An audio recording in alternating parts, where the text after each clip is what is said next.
Merhabalar, kanalıma hoş geldiniz sevgili dostlar. Bu videoda bu güzel yeleğin motifini beraberce öreceğiz. Belki siz de bu motifi kendi örmüş olduğunuz hırka, kazak ya da yeleklerinizde denemek istersiniz.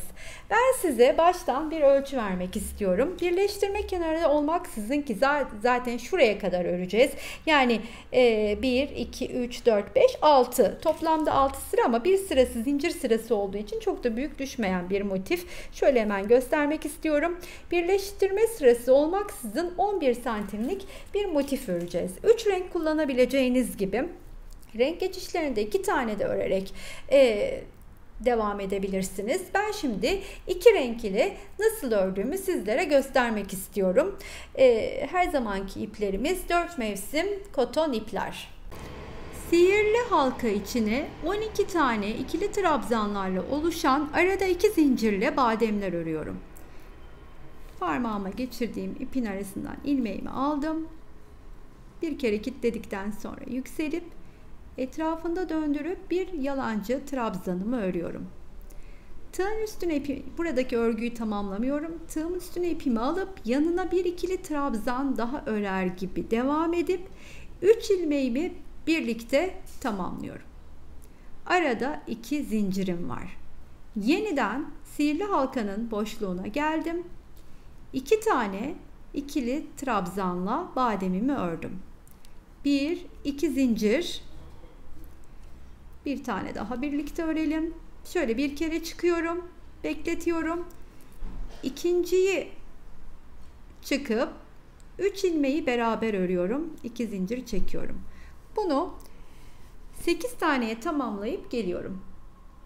Son grubumu da ördükten sonra 2 zincirimi çekiyorum. Buradaki ilk örmüş olduğum ikili bademin tepesine batıp aradan kaydırma yöntemiyle geçirmeden evvel arkadaki sihirli halkanın ipini de yukarı çekiyorum. Aradan ilmeğimi çıkarttıktan sonra şöyle yükseltip hemen arasından alıp sihirli halkamı şöyle güzelce şurayı kilitliyorum. İpi de kestikten sonra bunları arka tarafa alıp aralara yedirebileceğiniz gibi ilmeklerin içinden de geçirebilirsiniz.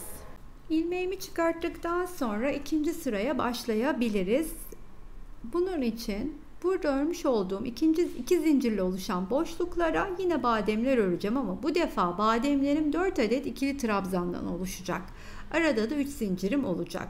Şimdi ilk boşluğa battım. Bir tane ördükten sonra tığımda tuttum. Tekrardan aynı boşluğa battım. İlmek alıp ip dolayıp 2 3 ve 4 1 2 3 zincir çekiyorum. Hemen yandaki boşluğa geliyorum. 1 2 3 ve 4 1 2 3 zincir 1 2 3 4 topladım hepsini 1 2 3. Şimdi bütün hepsini örüp başladığım noktaya geleyim. İlk ördüğüm bademin tepesine kaydırma yöntemiyle, batıp kaydırma yöntemiyle ipimi çıkarttıktan sonra kitleyip burada kesiyorum. Şimdi tekrardan beyaza geçeceğim. Burada oluşturduğum üçlü zincirlerle her bir boşluğun içine 5 tane ikili trabzan öreceğim. İlkini bu şekilde başlıyorum.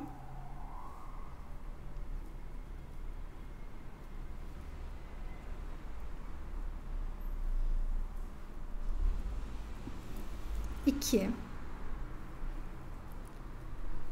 3, 4 ve 5. Hiçbir zincir çekmeden doğrudan yandaki boşluğa geçiyorum. 5 tane de onun içine örüyorum.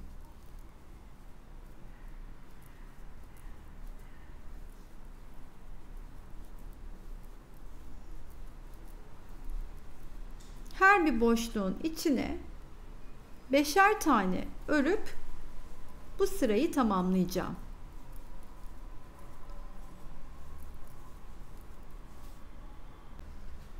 Son boşluğu da doldurduktan sonra ilk örmüş olduğum trabzanın tepesine batıp kaydırma yöntemiyle arasından geçirdikten sonra güzelce kitleyip kesiyorum. Sıra yeniden saks mavimde. Saks mavimi aldıktan sonra ilk köşe çalışarak devam edeceğim. Herhangi bir noktayı köşe olarak belleyebiliriz. Şurası olsun.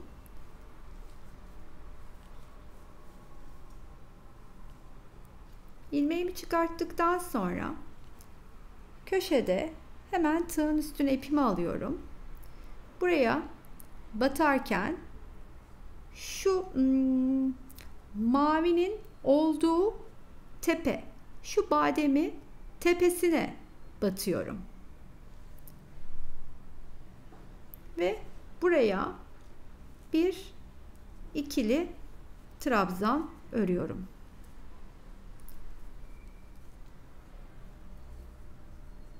Burası köşe olduğundan ötürü 3 tane zincirimi çekiyorum. Aynı yere yine batıp bir ikili trabzan daha örüyorum.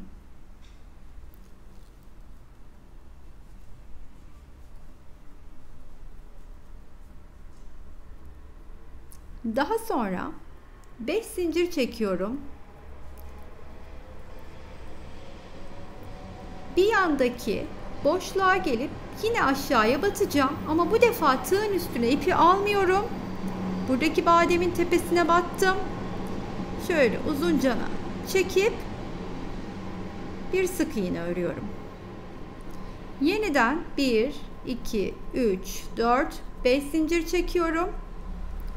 Bu defa yine köşe oluşturacağım için tığın üstüne ipimi aldım.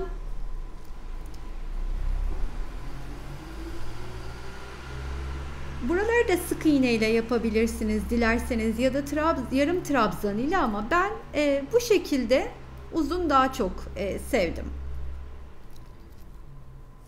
İkinciyi de ördüm köşede olduğum için 3 zincir arada 1, 2, 3, 4, 5 buradaki boşluğa geldim. Alttaki bademin tepesine battım. Arasından çıkartıp sık iğnemi ördüm. 1, 2, 3, 4, 5. Sıra köşede. Başladığım noktaya kadar bu gösterdiğim mantıkla örüp geliyorum. Başladığım noktaya geldim. Oradaki ilk ördüğüm trabzanın tepesine batıp kaydırarak aradan geçiriyorum. Kitledikten sonra bakın motifimiz bu aşamada. İpi keseceğim. Sıra yine beyazımda. Beyazla köşeleri oluşturduğum yere farklı, 5 zincir çektiğim yerlere farklı öreceğiz. Köşeleri oluşturduğum yere 3 tane ikili trabzan, 2 zincir, 3 tane ikili trabzan. Hiç arada zincir çekmeden bu boşluğa geleceğim. 5 tane ikili trabzan öreceğim. Şimdi uygulayarak da görelim.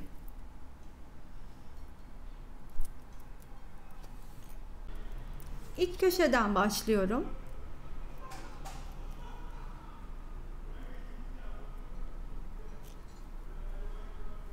Bir ikili trabzanımı ördüm. Tekrardan yanına 2 tane daha ikili trabzan öreceğim. Köşenin ilk grubunu örüyor olacağım. Diğerini dönüşte tamamlayacağım. Şimdi buradaki boşluğa geldiğimde ise 2 tane ikili trabzanımı hemen örüyorum.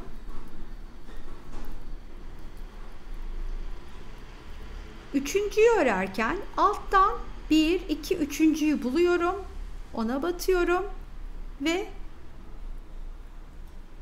ona tutturarak örüyorum. Daha sonra diğer 2 tane trabzanımı da tamamlıyorum. Şu şekilde. Tekrardan buraya geldim. 2 tane ikiliyi ördüm. Diğer ikili trabzan örerken buradan sayıyorum. 1, 2, 3. 3'ün üstüne batıp üçüncüyü örüyorum. Diğer 2'yi de hemen yanına örüyorum. Tekrardan buradaki boşluğa geliyorum. Köşe boşluğu. 3 tane ikili trabzanı yan yana örüp arada 2 zincirimi çekiyorum. Diğer 3 tane ikili trabzanımı örüyorum.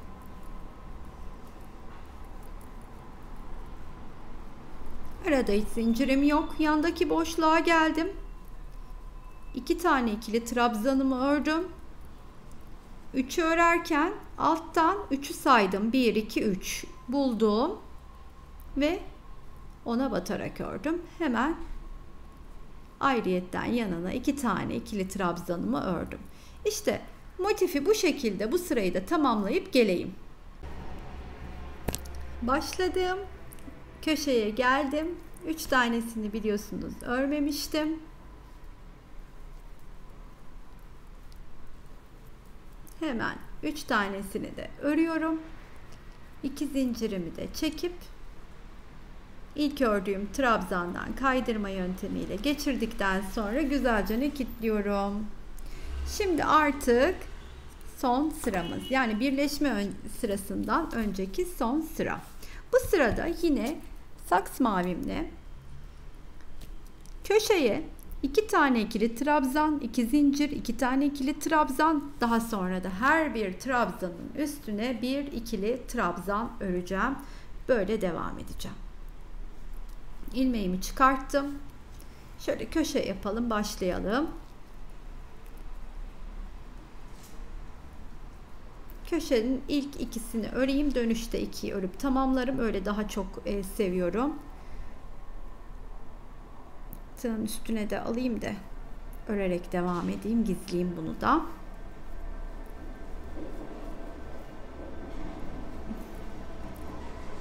Daha sonra trabzanların tepesine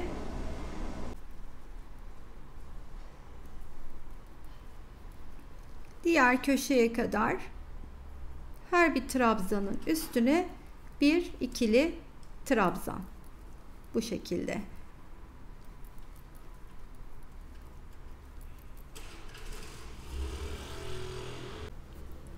Köşeyi beraber geçelim.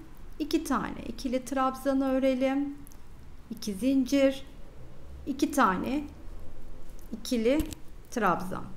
Tekrardan sıradaki trabzanın üstüne örerek aynen bu mantıkla 4 bir kenarını örüyorum motifimin.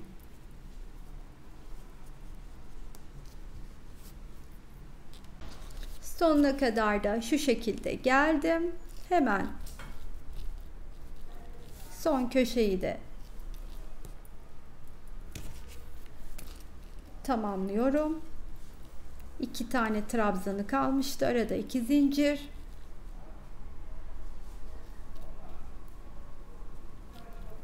Şöyle kilitledikten sonra motifimiz tamamlanmış oldu.